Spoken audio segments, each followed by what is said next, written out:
We'd like to welcome all of our viewers and listeners on Bloomberg Television and radio worldwide.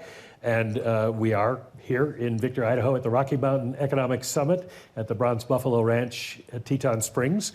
And Mary Daly is joining us, the president of the San Francisco Fed. And this is her district, so she's very familiar with everything that's going on around here. Now, we have, of course, followed several other speakers, including Paul McCulley, who I think most of our viewers know as the former chief economist at PIMCO and a number of other important jobs. And he was talking earlier about the American dream of chicken in every pot. And he said that one thing that everybody agrees, including at the Fed, is that we all would like to have a bigger chicken. And I just want to make sure that he's speaking for the Fed. Absolutely. We would want to have a bigger chicken or a bigger vegetable, whatever it is you eat. It's really about prosperity. There is no part of our democracy that really doesn't want more prosperity, and the Fed is included in that. And our job is challenging, but important and good, which is we want to support prosperity, support the labor market, and do so without having price stability be challenged. And that's the role of the Fed. And if we do our job well and then stay in the background, all other things are possible from the businesses and consumers' households in our economy. Everybody asked me, what are you going to ask Mary? And I said, well, I'll wake up on Thursday morning and I'll look at the president's social media feed, and that will tell me what the story of the day is. And of course, he can't lay off. So I have to ask you, how is all that affecting you as a policymaker and your colleagues? Our work is really important. On the front lobby of the San Francisco Fed head office, we put a sign up. I put it up the very first day I became president. It says, our work serves every American and countless global citizens, but that every American is really important. And that's the work. Congress gave us, as Paul said, Congress gave us our responsibilities, and our responsibilities are price stability and full employment. We work to carry those out every time. Our teams, the committee, the FOMC, we are laser focused on doing those responsibilities. And if you look at the headline numbers on inflation, we still have some work to do, but we are in a good place and we need to finish the job. So that's where we are. And other things, there have been periods of political pressure before, and history serves us best as a guide there. When you stick to your work, the work that Congress gave us, the work that is for the American people, then everything else falls into place. The president has obviously been sort of direct in his criticism of Chairman Powell. Treasury Secretary Scott Bessent said on Bloomberg Television this week that the president is just working the refs, trying to create a favorable view of what should be done.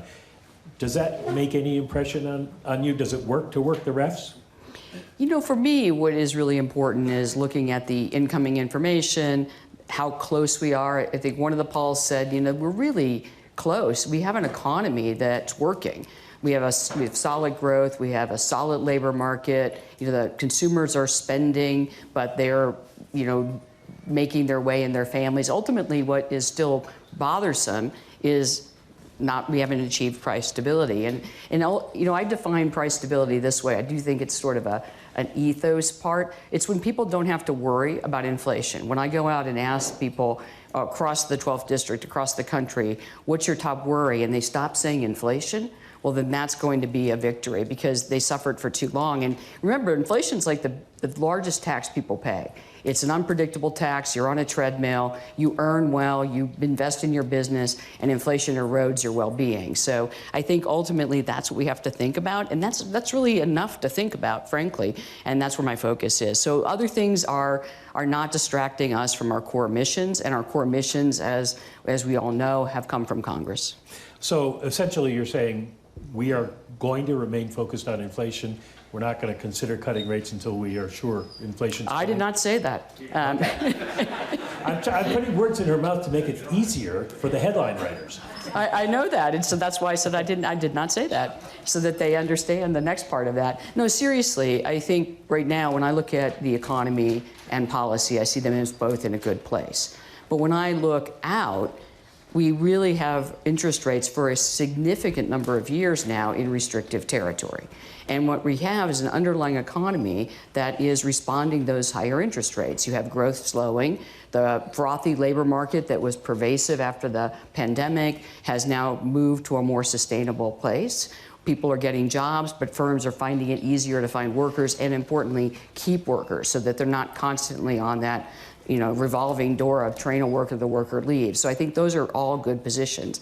Then we have inflation coming down. And if we extract or move away from just the goods price inflations, which do show, those numbers have been showing and certainly showed in this week's print, the effect of tariffs, some of those being passed through. But if you look at the other areas of inflation, you just don't see that inflation is pushing back up. You see it gradually going down. And housing services inflation, which has long been elevated, has been coming down over this year. Services inflation without housing has been coming down, slowly, but coming down. So I see these as the result of the policy that we have in place. But at some point, if you hold the economy too tight, the reins, we're in horse country, if you hold the bridle too tight, you actually end up stopping. And if you stop, then you take the problem people did have, which was inflation, and turn it into a problem that they don't have, which is the labor market. So that's why I see these two goals, the dual mandate, is so critical, because it gives you the kind of balance that ensures people have both things they need: opportunities in the labor market and price stability, so that when they work and they invest, they can build careers and families and communities. So let me ask you how you're thinking about the economy and what you should do right now, in the sense that this was a big data week. We had consumer prices and producer prices both come in at the headline level lower than anticipated, slowing in economy, especially service prices.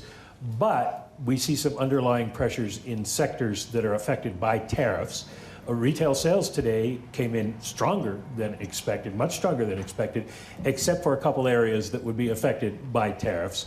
So could you explain to this audience, and of course the guy at 1600 Pennsylvania Avenue, if he's listening, how you put all that together and decide when do interest rates come down?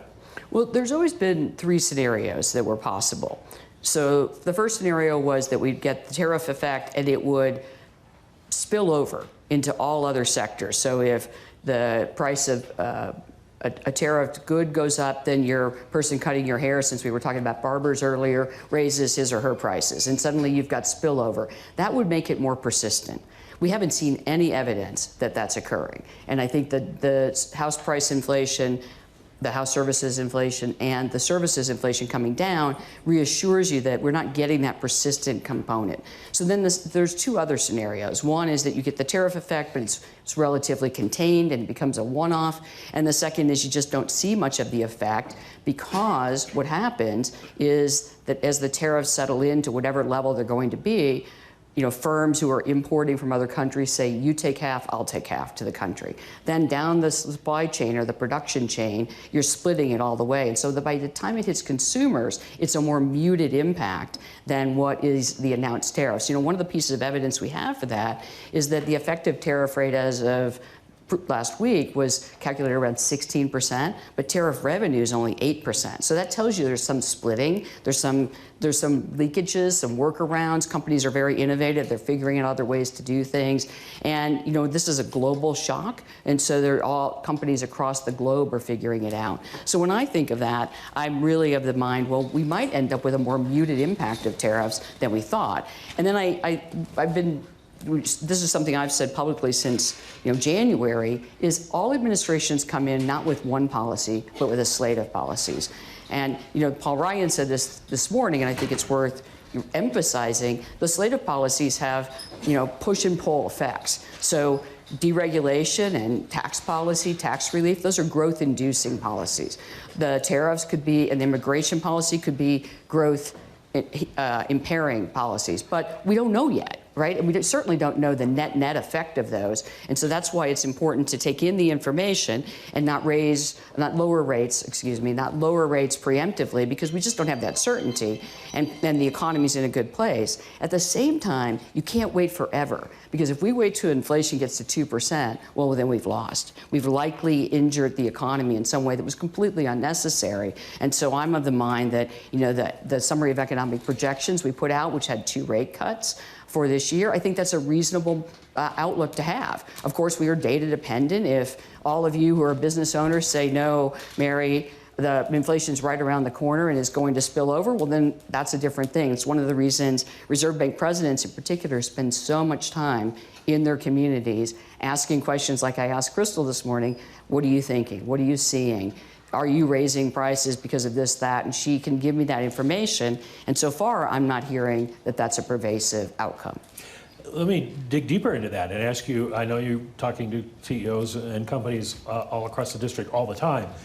What's the basic attitude? Most of the time, I'm told by folks at the Fed that everybody's just sort of sitting on their hands right now. Not in the West. Maybe it's our Western spirit, but I have the 9 Western states, and I don't see sitting on hands behavior. I see cautious optimism, and there's a cautiousness. People aren't, what I heard originally was, we're going to wait and see, but now that the direction of travel on tariffs seems to be negotiation to lower rates than were announced on Liberation Day, and the tax policy and other things have passed, people are already seeing that they can work in this system. And so, I've been to a lot of places since January, and I've been to Alaska twice, which is at the heart of some of the changes in programs that you see. And what they are is cautiously optimistic. Come to the Intermountain West, cautiously optimistic. California, cautiously optimistic. So, whether I'm in the coastal part of my district, Alaska, I haven't been to Hawaii, but they're also cautiously optimistic.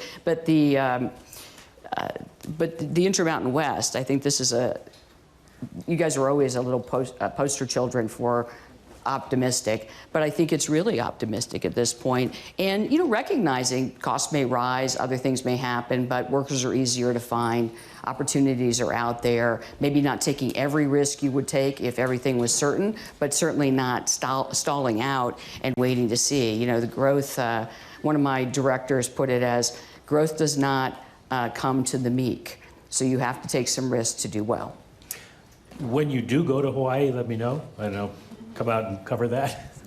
I go regularly. It is in the district, but I haven't been this year, but I will let you know next time. All right, another question on what you're hearing from CEOs. The big question about whether we have an inflation impact from tariffs is whether companies are going to pass them along.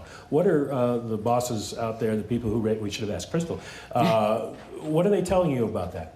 Well, no, firms live in an equilibrium or an ecosystem like everyone else. And so the impulse, of course, is to pass along any cost increase and protect margins. But there's also a recognition that consumers are exhausted, right? They've been paying higher price levels, and then with rising inflation, and as the economy slows, and you see this in the sentiment surveys for consumers, they're a little more worried about the job market, so they're going to be even pickier. And so you would expect retail spending to slow today. If you average the 2 months, you get something that looks kind of normal. But we see consumer spending over time slowing from where it was, but not falling off a cliff. So I think that's just part of a solid economy, but it does discipline the idea that you'll just simply raise prices and push them completely through. And so what we're hearing is that companies are saying they're trying to negotiate with the import country to take a little bit, the importing firms, take a little bit off, and then they're trying to push it along the supply chains. They'll pass a little bit through, but unlikely to pass the whole thing through. And importantly, in the goods sector, this is especially apparent, because if post-pandemic, there was this massive, really large, significant, you could see it in the data, rotation of consumers to goods purchases over services purchases. And people were buying many more goods than they had bought. But now their coffers are probably full. They have a lot of Pelotons and other things, and so bikes and things of that sort. So it's very easy for consumers to be price sensitive on those items and then turn themselves back to services and buy experiences over goods. And I think the goods providers are aware of that. So whatever the impulse is, the practicality has to meet the consumer. What is, you use the words a solid economy. What to you is a solid economy, and how far do you think we'll be from that at the end of the year? You know, if we see what we've been seeing, which is that we're slowed to a sustainable pace, and right now, 2% growth is the estimative trend if you simply add up productivity growth and the labor force growth. So we could get more out of productivity and get a higher number. We could get more out of productivity, get a higher number. We could absolutely grow a little faster. I wouldn't be surprised about that, but I don't think we need to slow precipitously to produce the last mile on inflation, if you will. I think we can actually do it with this steady growth, expansion, and the labor market that hovers around the current level. I wouldn't want to see more weakness in the labor market. I really wouldn't want to see that, which is why you can't wait forever, thinking that inflation is just around the corner, so we have to wait till we know. I think clarity in central banking is overrated. We want some clarity, but we can't wait for perfect clarity, because then we'll always be backward looking, and by then it's too late. You mentioned potential growth, which is the sum of productivity and labor force growth. The president has also got policies on labor force growth, bringing it way down. Have you seen effects on the economy in your district yet from that? You see pockets of places where firms relied on immigration, legal immigration as well, and people there's just a chilling effect on those markets, and so you hear it, but it's in pockets. I wouldn't say there's a broad-based concern over that at this point. I think there was a lot of concern originally, but it just hasn't materialized that way, and so that's been a help. Now, on the, we talked about labor force growth. It is a fact that we have one of the lowest labor force participation rates in the industrialized world for men largely, but women too, between 25 and 54. So our industrialized competitors all have higher labor force participation rates than we do. So when we talk about labor force growth, I think we have to broaden it beyond the immigration. And if immigration's gone, our hands are tied. Really, what is the remedy for so many men in particular sitting on the sidelines? Is there a model for what you think happens to the labor market based on the immigration policies the administration has? We have a way. Immigration is gone. It went way up, and it's come way down. One of the remedies that firms use, frankly, is they increase technology so that they can use the workforce that we have and match it with technology. And you see that. We've all been to hotels and convenience stores and other things where self-checkout and self-check-in and all these things have technology solutions coming. I also think, we have this Emerging Tech Economic Research Network at the San Francisco Fed. We launched it in January 2024, and we do CEO roundtables and other things around this topic, and it has been just astounding how many medium and small-sized businesses are adopting generative AI or AI solutions that aren't generative AI, just plain old machine learning, to augment their talent pool and actually expand their productivity with a smaller workforce that can't grow as fast. So I think there are solutions there, and if you could put that productivity and innovation with some increase in the domestic labor force, then I think that could be a very win-win situation for expanding our growth rate. When personal computers came along, productivity gains were touted that didn't show up for quite some time. I know you follow the tech world very closely. Silicon Valley is in your district. When are we going to see the productivity gains from AI, and how is that offset by job losses that are going to come when the computers do what some of us do?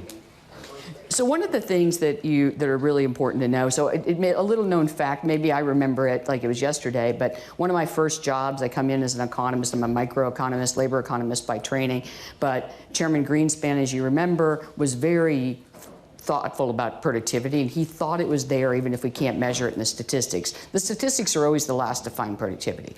So he set me out, his team set me out to be the collector of anecdotal information, qualitative information on this, and you could see it everywhere. Companies were testing things, they were trying to bring it to scale, et cetera. So the productivity improvements were there long before they ever aggregated up into the aggregate statistics.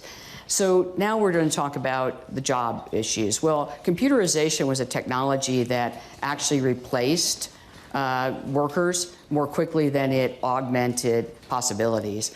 Generative AI has a different component of possibility, and I think it's useful for us to remember this. So generative AI can make people who aren't as skilled in something, newly minted workers, people who are, the best example I can find is physician's assistants. Physician's assistants can now triage people in the frontline medical places, if they allow it, with generative AI assistance. So they say, you sprain your ankle. Well, they have a protocol that gets spit out. Did you break your ankle? How would I know? Would I get the x-ray? I'd put the x-ray into there. So they can do these things, and it makes the physician assistant more productive right away. It doesn't mean we replace doctors, but we have a shortage of doctors. And so it's a way to give care and increase productivity in the medical profession.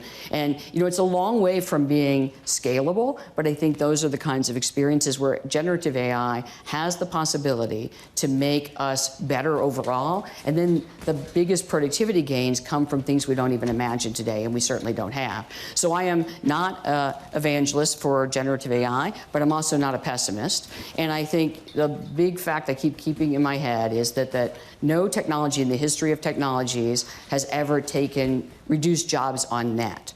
But it does change who is working and who's not, and what skills are demanded. And so when I speak to younger people, I say that you have an imperative to keep up with the new technology and figure out, if you're a welder, how can generative AI help you? If you're a computer coder and you're worried about your job, then learn the AI so that you can do the next job that's available. And I think that's the way we stay ahead of the job losses. I want to ask you a preamble question to my next question, but the first part of this is just that the president keeps saying in his tweets, Jay Powell should lower the interest rates today. But it doesn't work that way, does it? It does not.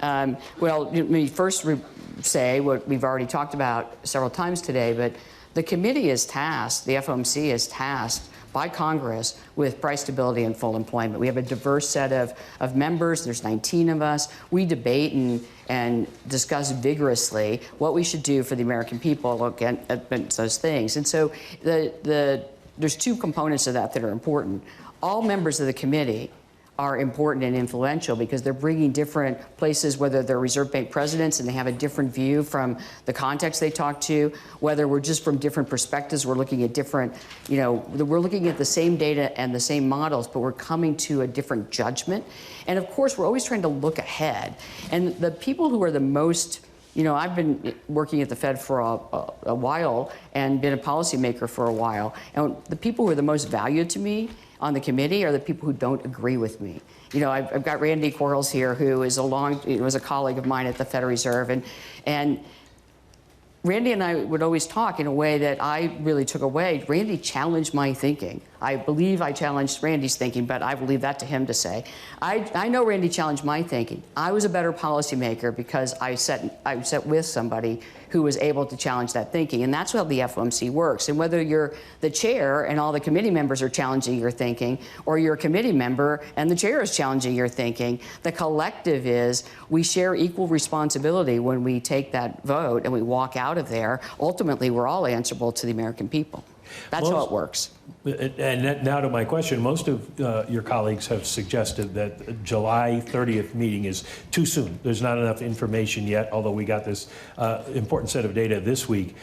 Two members of the committee have already said that they could see cutting rates in July. What's your position on the next meeting? So I'm going to tell you how I really think of this, and then I will give you a vague version of an answer to that question. But let me just say, this is how we go back and forth all the time. He wants a date, I say no. But seriously, I think we're asking the wrong question. I don't think the question is it going to be July or September? I think the question is, what's the direction of travel? And there, when you look out, the direction of travel, and you saw this in the summary of economic projections, is rates will be reduced consistent with the fact that inflation's coming down, and we don't want to unnecessarily tighten the economy in a way that hurts the labor market or growth. So that's the direction of travel. Whether it happens in July or September or some other month is really not the most relevant piece. The second most relevant piece is where will the rate settle? And there I'm very much on the camp that's going to be higher than it was in the pre-pandemic era. If you thought it was 2.5 in the pre-pandemic era, I think you have to look 3 or north for the nominal neutral going forward. And so that just gives us a lot of understanding of, we're not going back to pre-pandemic rates, but some continued ongoing normalization of policy as we finish getting through the battle of high inflation and we ensure that we're trying to balance both full employment and price stability. For my own view, I think that, there's a lot more information we could collect. And the thing I was looking at between, should we move quicker and should we move a little less quickly, has to do with where's the labor market. Today, initial claims for unemployment insurance remain low and below expectations. Inflation actually came in right on our expectation, my expectation, and it's not surprising there's some inflation in the goods sector, and it's very encouraging that there continues to be some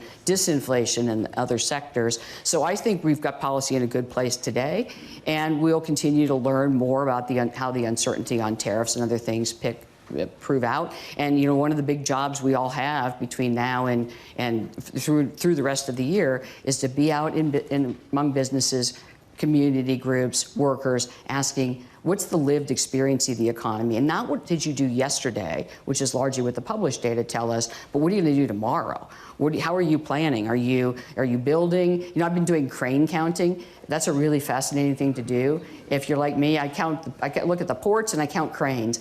And if you count cranes are still going up. They're not stopped, and they're working. You have to look at whether they're working or they're just sitting there. So I was in Boise, Idaho, just a month ago for a commencement speech, and what I saw was cranes still being constructed, going up. So there's optimism there, and there's also continuing to work and to build. So I don't want to be too optimistic, but I'm certainly not pessimistic. Well, you mentioned that interest rates are going to settle at a higher rate than they were. I don't think in all likelihood. Probably nobody expects them to go back to zero again. 2.5, though, I think is where they used to be as a nominal neutral. I know somebody who got basically a 2.5% mortgage, and she lets me know about that all the time. Where do you think it is? This is the question that the Pauls discussed. Where is neutral?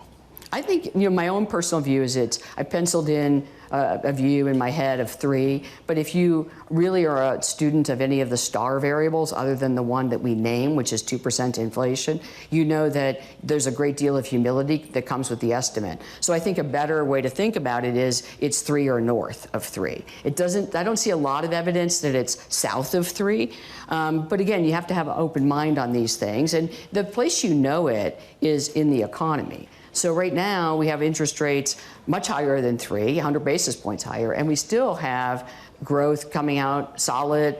And this just tells me they're modestly restrictive, maybe moderately. I don't know how to really dice and slice moderately versus modestly, but a little restrictive. And if the neutral rate was something like 2.5, they would be potentially much more restrictive than we're seeing them play out in the economy. Question about, I'm just going to slide in a little technical question here. It came up in the earlier discussion. Why does the Fed look at the personal consumption index and make that their target instead of the CPI, which is what everybody's familiar with? So I guess it would be useful to recognize or to say out loud so everybody knows, just because we have a target variable doesn't mean we're not looking at all the other indices. And when you have price stability, these indices are all moving in the same way. And so they look really tight. They're not next to each other. They all have a little bit of difference, but that difference is historical. It's a constant. And you can figure out that they're all moving in the same way. When you don't have price stability, you're poring over every single aspect, not just the headline numbers, but all the different sectors, trying to understand what are the leading indicators for inflation spilling over, what are the laggy ones that are already behind us, so we shouldn't worry about them.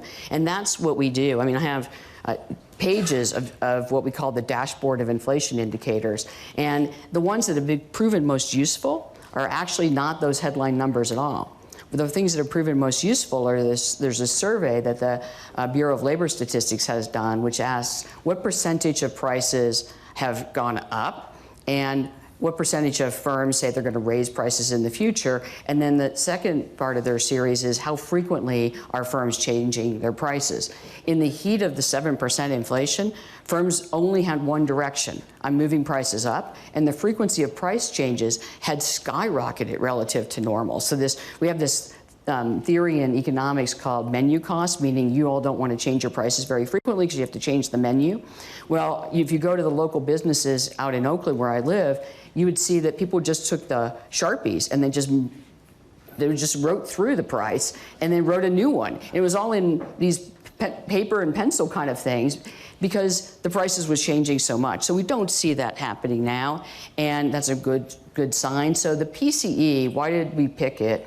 You know, people might tell you different things, but here's ultimately why. If you look at a set of statistical analysis that say what's the best predictor of underlying inflation going forward, the PCE is the most reliable predictor. And it is one where it's analytically important. So it gives us a good guidance for how to follow inflation that's not moved around by idiosyncratic factors. But I will definitely offer to you, if that was all we looked at, we wouldn't have the complete picture. So we look at everything. A couple of questions on prices. Chaos in Washington. We all have seen that for the last couple of months, and yet the stock market keeps going up and up and up. How do you think about asset prices? How does that play into your view of inflation and what you need to do in terms of policy? Well, it's one variable, one financial variable in an array of financial variables that we take in. All of this is inputs to my thinking about how loose or tight our monetary policy and conditions, financial conditions, not just monetary policy. And the stock market moves around for a variety of reasons. The Mag 7 is very hot, and that continues to be. Other stocks are building as well. But if you step back now, I think of this as just another measure of optimism or lack thereof in the economy. And if the stock market was very much out of line with what I hear when I go and talk to businesses, then I would have more concern. But right now I hear is a reflection of the optimism people have in the economy. I mean, I have the benefit of not living in Washington, and it gives you some distance. And so I spend more time with businesses and communities, and people aren't as, I think they don't read the news every day. They actually work on their business every day. And so when you work on your business every day, you're looking at, do I have a demand for my products? How much does it cost to get the inputs I need? What are the opportunities for expansion that I see? And I do see that there is that cautious optimism, and that's reflected in the stock market as well. Now, there are questions about how the bond market reacts to all of this and how you affect the bond market. Some of us are old enough to remember the bond vigilantes, and that's a very good analogy for out here in the West. Are you worried that they will affect the economy if you do something that they don't like? We saw yesterday a big increase in interest rates, market interest rates at the longer end, spreads, corporate spreads, when it was felt that the president was going to fire Jay Powell. How closely do you watch that, and how does that figure in?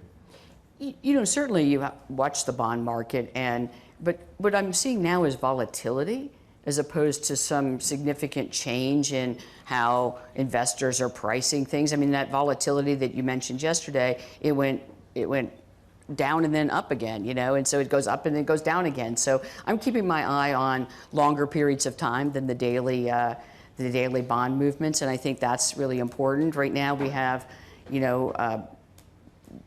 financial conditions that are slightly restrictive to growth, and I think that's something that I'm keeping my eye on. If they got overly loose, then we would have to take that into account, but I just don't see that happening. And so many factors affect the bond market, not just the Fed. It's really, we are often seen as the center of the attention there, but that's really not, I think, true. There's lots of things that affect it, including issuance for the Treasury, global factors, negotiations between countries on fiscal policy, geopolitical issues, and so I don't overread the bond market because that actually is a perilous outcome. Another price question that I'm sure you get wherever you go is how much do house prices weigh on you, and is it your fault that nobody's buying houses because interest rates are too high? which would be the follow-up question to that would be, what's it going to take to get housing going again? So I think this is a terrific question, but one that in discussions I've been in, people have certain aspects of the facts. And I think we all will know this, but I want to put it together in the ecosystem. So we came into, at the pre-pandemic 2019, we had a housing shortage, a significant housing shortage. Then, of course, the pandemic made the housing shortage worse, and we built bigger and bigger homes because people wanted bigger and bigger homes, but at the cost of smaller homes. So then interest rates rise, and rightly so, to combat high inflation, and now people have the problem of higher priced homes and now high interest rates. But what I have seen as interest rates have started to normalize last year is builders are coming off the sidelines. They're getting started. So they don't want to overbuild. Part of the reason we have a housing shortage is because there were a lot of builders scarred after the global financial crisis, and they don't want to get in that position again. So we have a lot of pent-up demand for homes, especially starter homes, the ones that most new families want to go to, and importantly, retiring people who want to live close to their grandkids but don't want a mansion anymore. They don't want something that can support a family of 4. They want something that supports a family of 2. So that's a problem we need to solve, and I'm seeing localities try to solve this. So do interest rates matter for housing demand? Absolutely. Will lower interest rates solve the housing shortage? No. You need some more resolve locally and maybe nationally. That's not our side of the house, unfortunately. And ultimately, do I worry about high interest rates? Yes, but that's not because of a specific sector, but because they're an indication that inflation rose and now we have to get it back. When price stability is restored, then we can have the rate at neutral and we can proceed on. And ultimately, what I hope for is next year we come around and nobody asks me about inflation because it's now in the background. We have price stability and we are able to make decisions based on the other things, like what's the best growth industry? How do I do things like Crystal was talking about, grow my business, pass that legacy on so that my family can inherit it? So those are the kinds of things we want people to think about. I'm going to ask one more question, and then we'll do a couple of audience questions.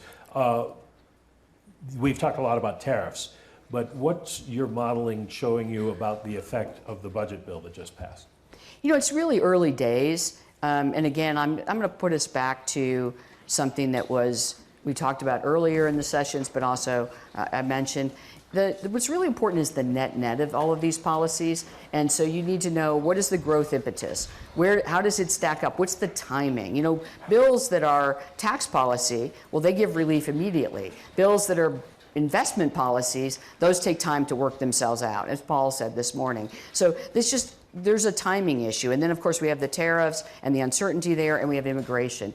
And what's really going to be important for the economy, both for the growth and for inflation, is how does this sort itself out? And does the timing support those policies together, or does the timing off and we end up with things that are growth constraining before we get growth relief? Those are the things that I have to keep looking on as a policymaker. But it's early days on all of this.